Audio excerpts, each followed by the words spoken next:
আজ এই শিব চতুর্দশী তিথিতে একান্ন কালীবাড়ি মন্দিরে এসেছেন দিদির। আপনার নামটা চুমকি নাইয়া। চুমকি নাইয়া, এটা সেকেন্ড টাইম আমি এখানে আসলাম। মানে ফার্স্ট টাইমের আর সেকেন্ড টাইমের মানে ডিফারেন্সটা কত? ডিফারেন্সটা দাদা অ্যাকচুয়ালি আমি যে প্রবলেমটা নিয়ে এসেছিলাম 3 মাস উনি সময় দিয়েছিলেন, মানে আমাকে হচ্ছে ক্ষতি করে দেওয়া হয়েছিল। সেই জায়গা থেকে আমি অনেকটাই বেটার দাদার কাছে এসে। 3 মাস এখনও হয়নি, 2 মাস পড়লো। প্লাস হচ্ছে আমি বিয়ে করবো নাই বলেছিলাম, যে কোনোদিন আমি বিয়ে করব না। তো সেই জায়গায় দাদা আজকে সেই সুখবরটাই আমি জানাতে এসেছি যে আমার বিয়ে ঠিক হয়েছে। তো আমি এই সুখবরটা দাদাকে জানাতে এসেছি। মানে বিয়ে করবে না সেটা কেন হয়?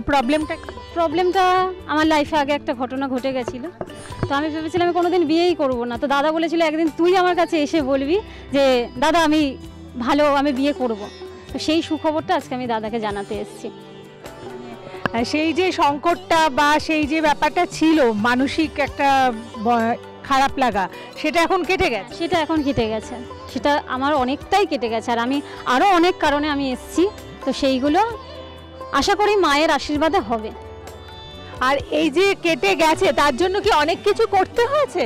না, অনেক কিছু বলতে কি দাদা, আমি কি বলবো, মানে খুব একটা নিয়ম দেয়নি। যা ধারণ করতে বলেছেন উনি ধারণ করা হয়েছে।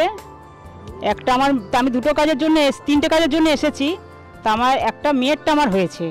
আর দাদা বলেছে একটু টাইম লাগবে, 2টো কাজের জন্য আমার টাইম লাগবে। আমি বাড়ির ব্যাপারেও এসেছি, বাড়িটা বিক্রির ব্যাপারে, তা এখনও ওইটা 3 মাস হয়নি। এই 29 তারিখ আসলে 3 মাস হবে। তা আমি ওই বাবুর কাছে এসেছি, হবে, বিশ্বাস আছে যে হবে। তো ম্যাজিক না যে হয়ে যাবে।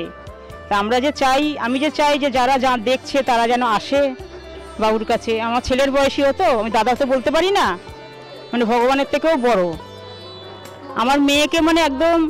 হ্যাঁ, আমাদের প্রথম দিন এসে ভীষণ ভালো লেগেছে তাদের কথাবার্তা, আপ্যায়ন ভীষণ ভালো লেগেছে আমাদের। তো আমি এইটাই বলতে চাই যে জীবনে যে কোনো সমস্যার সমাধান একমাত্র আমি মনে করি দাদা। আমি আমার লাইফ থেকে বলতে পারি দাদা, কোনো দ্বিধা না করে চলে আসার জন্য, আমি এটাই মনে করি।